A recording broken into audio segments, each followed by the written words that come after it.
अब हम बात करते हैं अर्ली एम्पायर। जो रोमन अर्ली एम्पायर था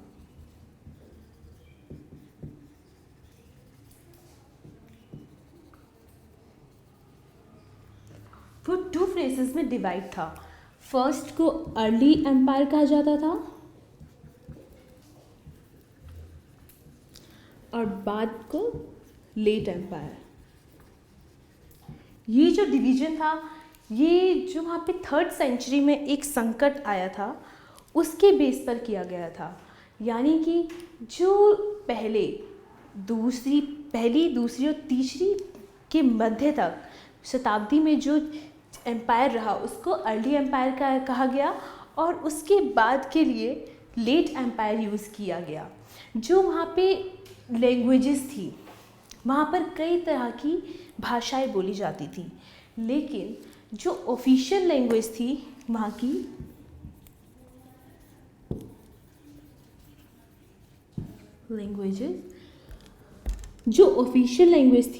वो लैटिन लैंग्वेज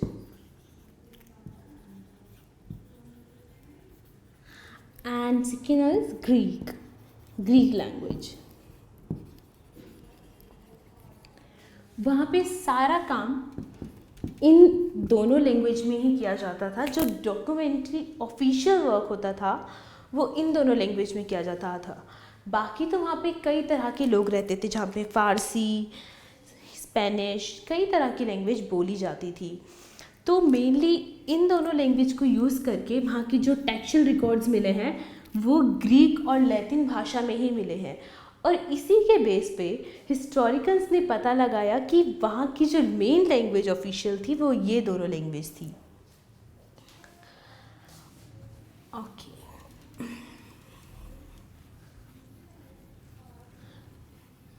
इसके साथ वहाँ पे जो सीनेटर्स, जैसे सीनेटर्स के बारे में हमने पहले बात की थी, सीनेट जो थे एक ऑर्गेनाइजेशन थी। मैंने आपको पहले भी बताया था कि वो एक रिपब्लिक ऑर्गेनाइजेशन थी जो डिक्टेटरशिप से पहले वहाँ काम करती थी। लेकिन जब बाद में डिक्टेटरशिप आई उसके साथ साथ सीनेट और आर्मी तीनों ने काम किया। तो जो वहाँ के मेन थे वो एम्परर यानी कि सम्राट, senate and the last one is army.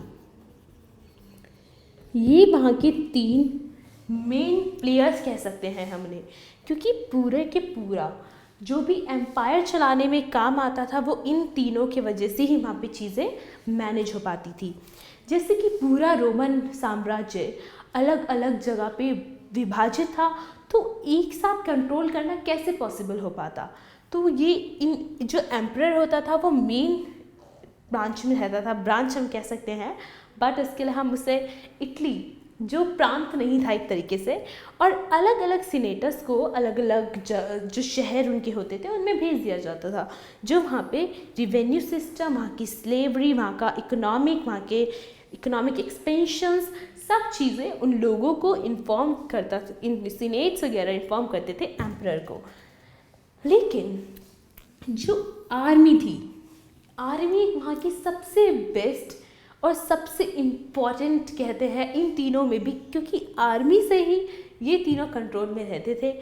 क्योंकि एक आर्मी का फंडा ये था कि आर्मी वाले अगर आर्मी में खुद में तोड़-झोंक हो जाए तो उसमें आपस में जब लड़ाई हो जाती थी विपक्षी दल और पक्ष दल वालों की, तो वहाँ पे सिविल वॉर हो जाता था। ये भी एक अच्छी बात है कि ऑगस्टस के टाइम में वहाँ पर कोई सिविल वॉर नहीं हुई। जो आर्मी होती थी, आर्मी एक मेन सब्सटेंस के तरीके से वहाँ पे यूज़ की जाती थी, जिसको आर्मी, तो आर्मी जब दूसरे कंट्रीज़, वैसे एक्सटर्नल वारफेयर जो है वहाँ पे बहुत कम हुए हैं, 2nd सेंचुरी तक बहुत कम हुए हैं, लेकिन दूसरी शताब्दी जैसी जैसी ख़त्म होती गई, जो लोगों के एक्सटर्नल अफेयर्स थे वो बढ़ने लग गए। एक्सटेंडेड फेज में रिलेशंस तो कम थे लोगों के, लेकिन धीरे धीरे उनमें आपस में प्रतिद्वंदी वाली फीलिंग ज़्यादा आने लगी और लोग एक दूसरे को मारने कुचलने के ऊपर आ गए थे। तो जो आर्मी है, हुआ क्या था कि जर्मैनिक ट्राइब्स, जो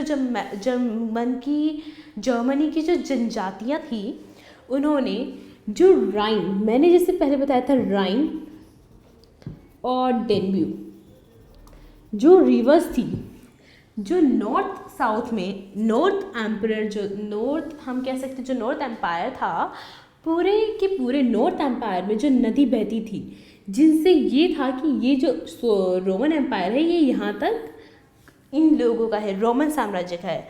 वहाँ पे जर्मनी ट्राइब्स, जिसमें गोथ्स लोग मेन शामिल थे, उन्होंने वहाँ पर आके हमला करना चालू कर दिया और हमला जैसे बढ़ता गया, इनको जो रोमन लोग थे उन लोगों को अपना अपना क्षेत्र जो था वो कम करना पड़ गया। धीरे धीरे वो लोग कम होते गए और अपना उनका जो रोमन एम्पायर था वो एक कम सीमा तक स्थित हो गया। तो उनको कई सारे क्षेत्र छोड़ने पड़े।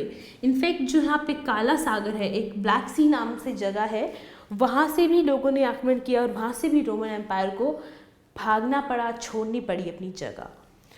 और जो आर्मी थी, आर्मी का जो बेस्ट सैनिक होता था वो लोग को हेड करता था। उस टाइम पे जो सैनिक की बात नहीं मानता था या जो उसके विपक्ष में होता था, जो मेन हेड था, उसको बाहर कर दिया जाता था। जो वहाँ पे जो आर्मी थी वो वेतन भोगी थी,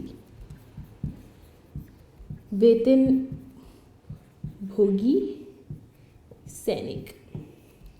इसका मतलब वो सैनिक जिन्हें एक डेफिनेटली अमाउंट उन्हें पे किया जाता था उनके लिए, जिससे कि वो आर्मी में अपनी जान, अपने जो उनका एम्पायर था उसके लिए पूरी रक्षा करते थे। उनको एक वेतनभोगी सैनिक कहा जाता था क्योंकि उन्हें पे किया जाता था। और जो लोग एम्पायर में थे, जो लोग साम्राज्य की सैनिक व्यवस्था में थे, उनके लिए एक रूल था कि उन्हें 25 साल तक अपनी सेवा अपने साम्राज्य के लिए देनी पड़ेगी। यानी कि जो मिलिट्री ऑर्गेनाइजेशन में उन लोगों को इस तरीके से ही काम करना पड़ता था कि जिससे वो लोग अपनी 25 साल सैनिक भर्ती में दें और अपनी जो उनकी ड्यूटी है उसको प्रॉपर्ली तरीके से करें। तो सैनिक के तरीके में सैनिक के साथ काफ़ी ज़्यादा वॉर भी हुई हैं। एक बार वहाँ पे सिविल वॉर 2nd सेंचुरी के बाद ज़्यादा होने लग गई थी।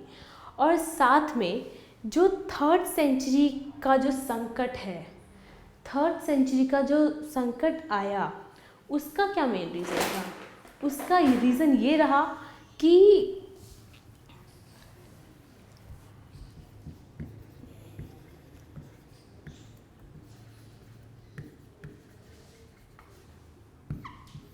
थर्ड सेंचुरी में वहाँ पर जब धीरे धीरे 235 BC तक वहाँ पर लोगों ने अपनी चीज़ें, वहाँ पर आपस में लोगों के प्रतिद्वंदी ज़्यादा होने लग गए थे। जैसे मैंने आपको पहले भी बताया था, लड़ाइयाँ ज़्यादा होने लग गई थी, जिससे के लिए उन्हें अपने सैन्य शक्ति पर खर्च करने के लिए एक बहुत बड़ा अमाउंट पे करना पड़ा, जिसको सैन्य बल के लिए उनको बहुत ज़्यादा कर लेना पड़ा, उनको जमा करना पड़ा, जिसकी वजह से वो अपनी मिलिट्री ऑर्गेनाइजेशन को और ज़्यादा स्ट्रॉन्ग बना पाए।